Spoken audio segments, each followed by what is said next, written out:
Las escenas de Regan posesa y la lucha que mantiene contra los exorcistas ya son escenas clásicas dentro del cine de horror. Nadie puede escapar de su poder y así como las personas que descubrieron la cinta por primera vez, los lectores quedaron atrapados con el relato firmado por William Peter Blatty. Pero, ¿cuáles son sus orígenes? ¿Es cierto que está basado en un caso real? En este mes del terror te quiero contar la historia detrás del exorcista.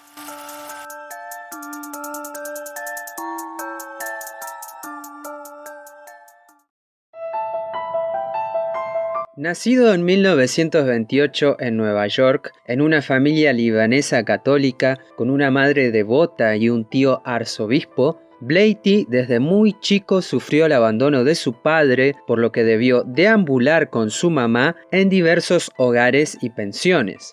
Tras su educación en diversos colegios católicos y jesuitas, asistió a la Universidad de Georgetown y a la Universidad de George Washington, donde estudió lengua y literatura inglesa. A mediados de los años 50 ganó $10,000 en un concurso televisivo, lo que le permitió dedicar los siguientes años a la escritura. Publicó varias novelas cómicas que, si bien obtuvieron una valoración positiva por parte de la crítica, no fueron grandes éxitos de ventas.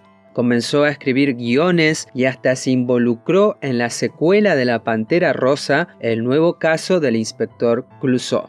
Entonces llegó El Exorcista.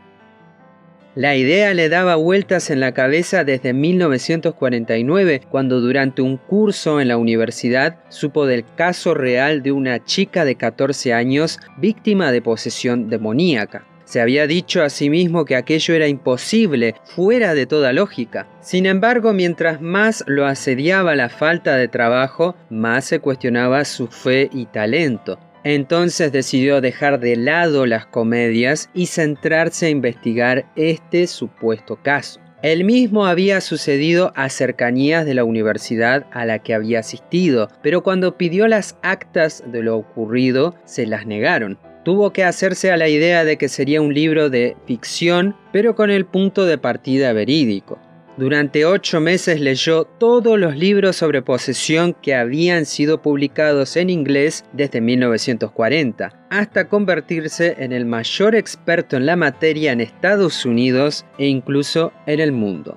Mientras escribía el libro, en una primera instancia el autor no lo pensó como un libro de terror, sino más bien un policial en el que intervenían fuerzas oscuras y fuerzas del bien. Pero a medida que más escribía se tornó en una historia sobrenatural de detectives. La asistente de Blatty dijo que sintió miedo al estar en la oficina del escritor mientras éste le describía ciertos párrafos, los cuales eran tan gráficos y desagradables que parecía que ya se tenía pensada una película a futuro. Hay fuentes que dicen que uno de los casos más influyentes fue el de Robbie Mannheim o Roland Doe, nombres que se usaron para proteger la identidad del verdadero niño. Se cree que un familiar lo inició en la Ouija como si se tratase de un juego inocente. A partir de ese momento, eventos paranormales sucedieron en el hogar al punto que ya no se sabía qué era real y qué no. El exorcismo fue realizado por el cura Walter Halloran, ya que era jesuita y tenía experiencia en casos como ese. Durante el exorcismo, el niño supuestamente deslizó una de sus manos fuera de las ataduras, rompió un somier debajo del colchón y lo usó como arma improvisada, cortando el brazo del sacerdote y provocando la detención del ritual del exorcismo. Con el paso de los años, mientras se sumaban más investigaciones y más analistas, se llegó a decir que el niño no estaba poseído, simplemente era un matón con trastornos psicológicos con muchos deseos de llamar la atención. La lucha entre si estaba o no poseso dividió aguas y permitió a unos ganar mucho dinero y a otros dejar la puerta abierta a nuevos eventos paranormales.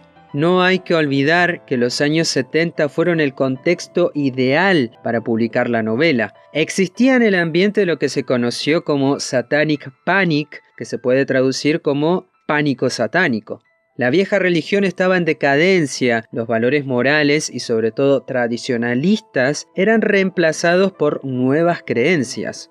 Una fascinación social hacia los credos paganos y ocultistas abundaron en Estados Unidos. La presencia del mal en el mundo se reformuló. ¿Cuál era la mejor representación?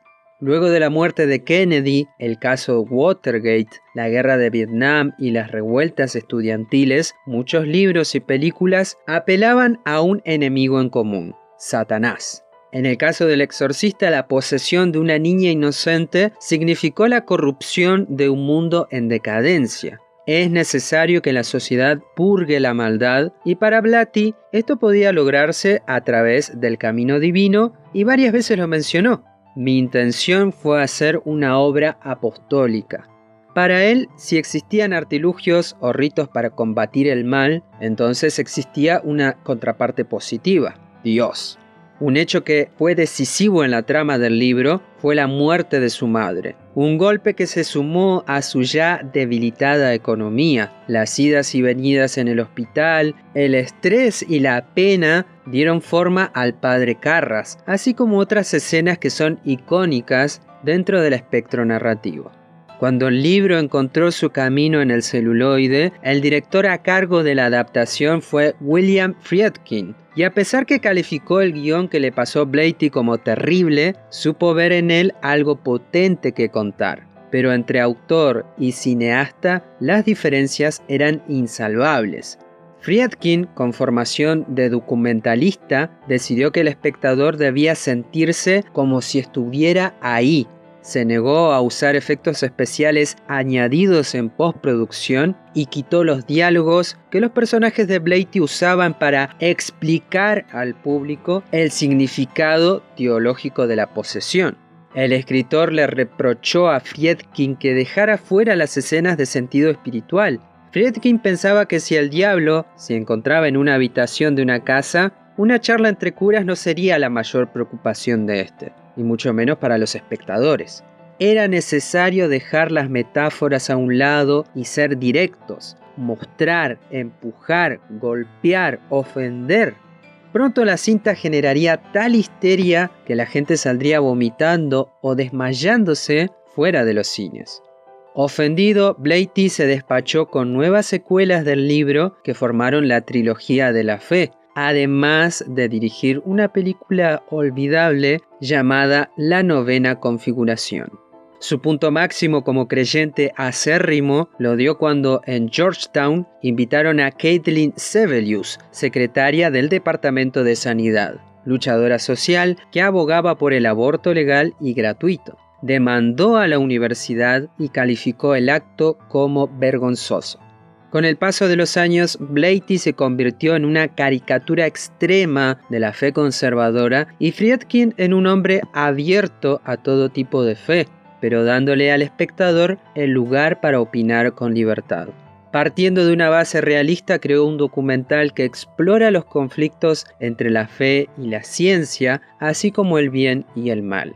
El Exorcista es hoy una obra de culto que contiene muchos elementos para analizar que podríamos tratar en otro video, pero que sin dudas no deja a nadie indiferente.